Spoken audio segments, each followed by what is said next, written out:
Case E, right, okay, still failed, although the student discussed BIH, but did not discuss two theories. Right, merely just pick one and jump into it and say the statement is false. Although, alright, I mentioned most of the answers are false, you still should prove true than false. You must answer the question first. Show that it's less than one first. Then you turn the coin to say not less than one. You should not straight away say it's false. Okay, so remember the expectation of your examiner. Now, this is a very contentious answer. This will hover between 2 to 3 marks. Alright, okay? Now, why is this a contentious answer? Okay, the approach was correct. The student explained less than 1 with temporary income change equals to 1 with permanent income change. And the answer was clear. They showed the distance, right? But this question itself will earn between the 2 to 3 because Fisherian is an approach, it's a method to demonstrate IBC, right, with your indifference curve. So some of you have this answer, but you miss the keyword. The question says you need theories. But examiners, sometimes they don't fail you. They sometimes can accept this answer. But will you get the full 5 marks? The answer is no. Okay, and secondly, it's very time consuming. You seldom see us doing Fisherian approach in section A. Fisherian is usually tested in section B. Alright, okay, because of the time required to draw and to analyze. So this is a much better answer, but hover between 2 to 3. So you must be a bit careful with this. Okay, then, okay, let's look at case G. Alright, so this is the correct answer. The student should discuss LCH with BIH. Okay, now, this demo that I want to show you, alright, okay, now, remember if you want to score 7 out of 5 marks, and I'm not asking you to do for all 8 questions, I'm asking you to do minimum 4 questions. You pick your best 4 questions, try to write an introduction. So I'm not asking you to do for all 8, you won't have time. But for your best 4 topic, try to write an introduction like paragraph 1 as I gave you. Right? Why do you want to do that? You want the examiner to enjoy reading your script. Alright? That you are a student who plan, you know the direction you are heading. Okay? Alright? Now some of you go on holiday, whether yourself, with your friends or with your family. Okay? You like to do self-drive holiday. Alright? And if you turn on the GPS, you would prefer the GPS to tell you, oh, this is where you are heading, this is the weather, the traffic condition is like this. Right? So you go with a mindset as you travel, you will look out for these things. You don't want your GPS to suddenly tell you, okay, next 1 meter turn left. Alright? Okay? And then you hit the rock. You don't. So this is the same thing you want to do it to your examiner. Right? You want to prepare him the journey. To say that, okay, in our journey, first, I will tell you, I will discuss LCHBIH. And the examiner will know, this student is on the right track. I don't need to waste my time reading. I will enjoy reading his discussion. Okay? But why do you pick the 2 of them? It's because both of them talk about household need to plan. And the moment you say plan, the examiner knows you're going to challenge this word called plan. Because if you want to plan, you must know the data. If you don't know the data, you cannot plan. Okay? Secondly, right, you define your MPC. Because you are showing the examiner, look, you know what is the concept. Alright? The concept is not consumption. The concept is actually MPC in this case. Okay? Then, finally, right, you don't say the statement true or false. Still on paragraph 1.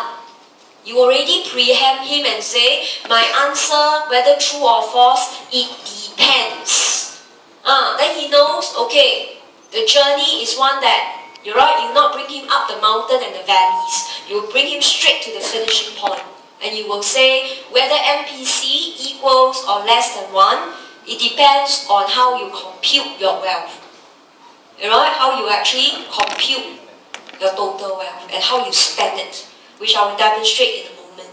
Right? So it's good to write an introductory paragraph. This paragraph probably is only 3 lines. Right? But it makes the journey easier. Rather than students make a mess. So I'm not saying all 8 questions you must do. Try to do, out of 8, do for 4 of them. Alright? To show that you are adequately prepared for the exam. Then of course, paragraph 2 is the main answer. Okay, so you should have this outline already. So for LCH, alright, I will use a numerical example. Okay, so I will say a person who is now 20 years old will work until say 65 and retire, okay, and pass on at 80 years old. So I will use a numerical example in the lecture notes. Okay, then I will say this person's average income is 30,000. So I do the calculation, okay, then I will show, alright, how much this person spent is dependable on WL over NL. Alright, so I will show that, okay, given the YL is always 30,000, what change your consumption is your WL as well as your NL. Then I answer the question, alright, okay, that if there is a permanent income change, okay, so it will be 3,000 times your WL again. Then divide by your NL. Alright, then I calculate and I show the MPC was WL over NL. So I use numerical example. You must demonstrate you are confident. No point you write a string of sentences you know nuts about. So you can use your own simple numerical example. But remember, you don't have calculator. So try not to act funny. Alright, use a standard pre-prepared example. So highlighting in the LCH, how do you actually plan your spending? It's totally dependable on WL and NL. But since WL, the number of years that you work, it's always less than the years that you leave, MPC is definitely less than 1. So LCH, you could see, was first discussed to agree with the statement. But at this point, I don't say, therefore the statement is true. I won't. I just say, given this scenario, alright, the MPC based on the theory is less than 1. Okay, then I discuss BIH. For BIH, you have to use the model. Okay, you have to do a quick derivation of the MPC, which we discussed from page 17 to 19 of your lecture notes. Okay, we wrote out the consumption function, right? We differentiate with respect to t and t plus 1 and we add them together. So from the model, right, we discuss MPC equals to 1. Alright, okay, so I explain statement true, then the statement to be false. Okay, then the 4th paragraph, I do a quick conclusion.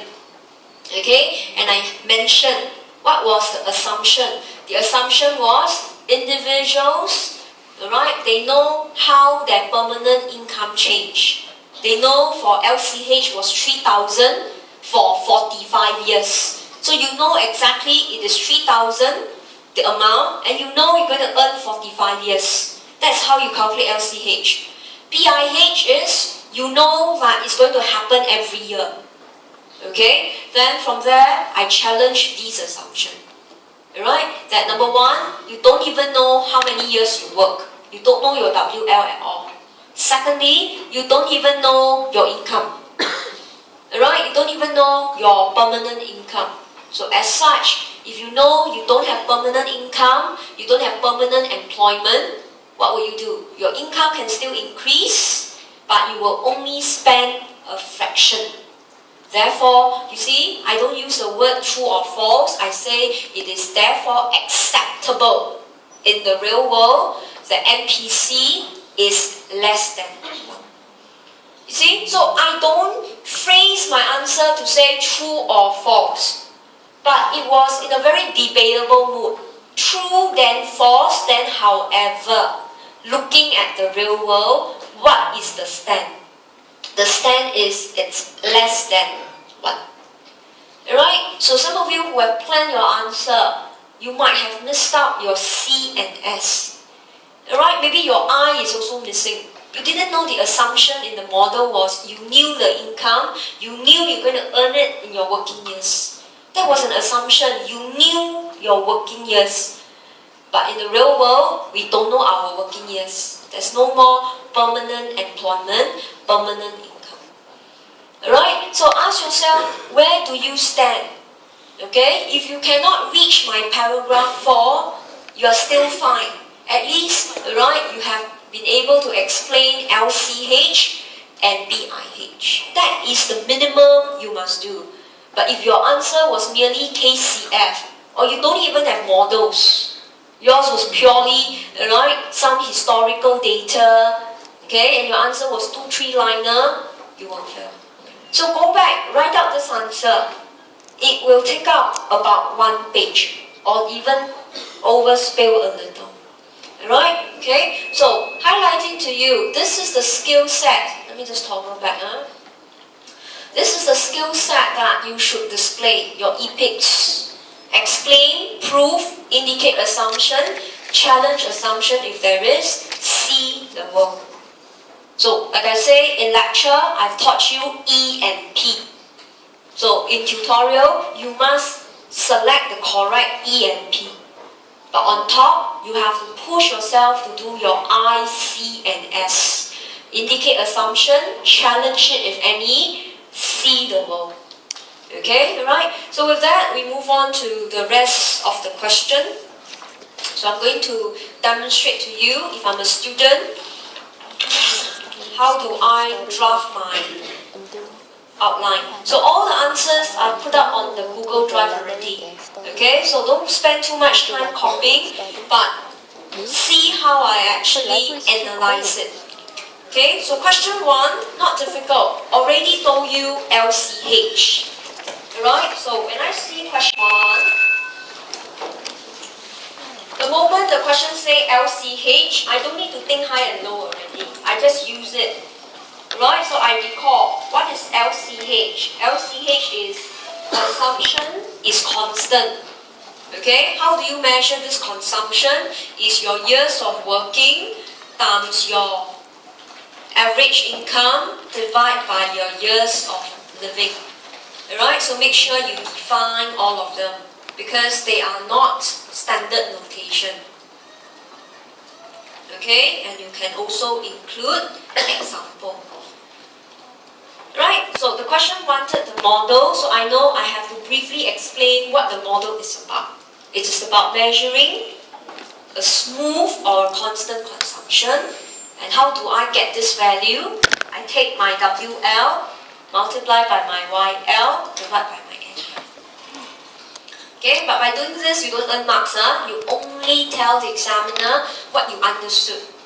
Then you answer the question. The question says there was an increase in retirement age. Look at the equation. You are talking about WL increase. So where are your assumptions? This is the easiest way to do. Look at your remaining equation. The question merely asks you to discuss WL. You work longer. So, in other words, you must assume, right, YL is constant and NL is constant. But the question already gave you, right, because the question says, with no change in life expectancy. So, they already gave you one of the assumptions, NL constant. The years that you live is constant. So when you sketch your answer, you know, later on, you better refute this assumption. You see? So when you plan, especially when you have equation, some of you only like to say, this one go up, that one go up. But now at year 2 and year 3 economics, you learn more than that. Things that you didn't discuss, you have to hold constant, and you have to say so. Right? Okay, so in this case, WL increase, and therefore, okay, alright, your total wealth goes up, consumption goes up. So you can explain in sentences, or you can again use numerical example. Okay, now, let's face it, okay? Most of us cannot express ourselves clearly. Then using numerical example is better. So instead of saying, alright, 45 years, now this person worked 50 years. So you just take 50 times 30,000 divided by 60. And you show, alright, what is the consumption amount. Okay, alright, so if you are very fluent, you can write, okay, an increase in working years together with the same income spent over your lifetime, this person's total wealth went up because it's WL times YL. Okay, so with the same living years, average consumption will go up. So the answer is not very long. It's very clear, right? But what is the examiner looking out for? The assumption. Okay, so I have my E, could you see? The cause and the effect. That's the E. I have my P. I prove my answer using a maths model together with numerical example. I have my I. These are my assumptions. Okay, so I now talk about my C. Alright, okay? To say, however, YL may not, okay, be constant. When you talk about this is your C, challenge your assumption, don't need to tell grandma the story. Just say that the assumption I say, okay, is not valid. So YL may not be constant, alright, okay, where YL may drop. And therefore, consumption may drop. So if you want to, again, you can use numerical example. Right, you can say 50 times 30 become 50 times 20,000. Then you show. So I always believe, right, numerical example is very useful. It's clear. Just that you have to be very good in your maths. You don't have a calculator. So when you change your figure, try not to change into some strange figure. Right, then you have to work around with your data a bit. Okay, then of course, see the world. Right, okay, that in this case, you do see that retirement age, right, okay, countries, okay, like Singapore and France, all over the world, they do increase the WL. Right, so you bring the examiner to a level to say, look, whatever I study is not just within my LT, my course guide. I do see this phenomenon in the real world. Okay, but, right, okay, the world actually faces, like what we have seen all along, more economic fluctuations. Okay, therefore, YL is not constant. So that is one. Okay, and then two, there is no longer permanent employment. Right? Okay, it means although you retire at a later age, right, it doesn't mean you work 50 years. Right? Okay, it could mean you retire at 70 but you only work 30 years because rest of the years you will actually be retrenched or you were under contract work. Okay, so YL may not be constant because of more economic fluctuation and there is no longer permanent employment. So you could see this answer, right, will evoke the examiner to know, hey, you really understood the model, yet you know the model cannot work in the real world. Okay, the model may not work in the real world. So the C and S, as long as there is an attempt to challenge the assumption and there's an attempt to reflect the real world, you will get 7 out of 5. So to get 7 marks, it's not writing lengthy answer. It's not to quote data, right, with references. If you can't quote, but you remember such countries that you read about, okay, increasing retirement age to 72, 75, etc. Okay, that will become your weapon to, right, earn your deserved marks. So we are not looking for long, lengthy answer. We're looking for clear epics. Explain, prove, indicate assumption, challenge assumption, see the world. Alright? Okay? So when we say see the world, okay, you can use whatever example. Even if you quote the example wrongly, instead of saying France, you say Singapore and Malaysia. Actually, Malaysia didn't, but you accidentally put Malaysia. The examiner will not go and Google and search. Alright, he wouldn't. He will trust that it's correct. But of course, let's say you put Singapore and maybe Japan. Japan, maybe not. He don't agree with Japan. Okay? He will not minus you mark and say, oh, you failed the question. He just won't put you into the 7th mark. He'll maybe give you 5 out of 5 or 6 out of 5. Alright? So by quoting a wrong example doesn't jeopardize it. But you don't everything are all inaccurate. Everything you quote a fictional data. Then he also know you're trying to fool him. Then he'll like, okay I'll just give you 4 lor. You see? So try your best to recall.